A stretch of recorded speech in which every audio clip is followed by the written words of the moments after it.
Des archéologues égyptiens et allemands ont découvert une statue haute de 8 mètres, submergée dans les eaux souterraines d'un quartier pauvre du Caire.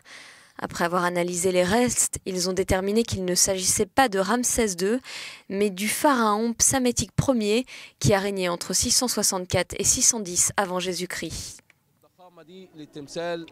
La taille de cette statue montre l'ampleur du temple dans l'Égypte ancienne.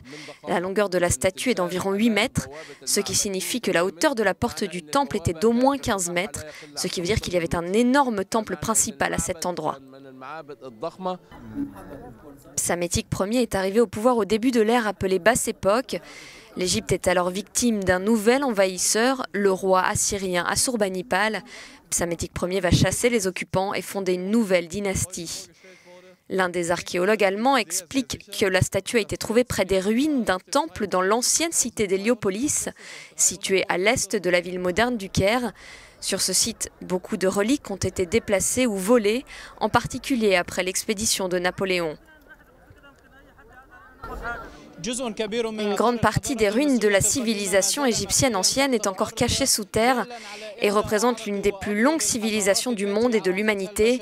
Une civilisation qui reste encore aujourd'hui très mystérieuse, dont les symboles et les secrets continuent à nous déconcerter. من داخل المتحف المصري محمد شيخ إبراهيم ليورو نيوز.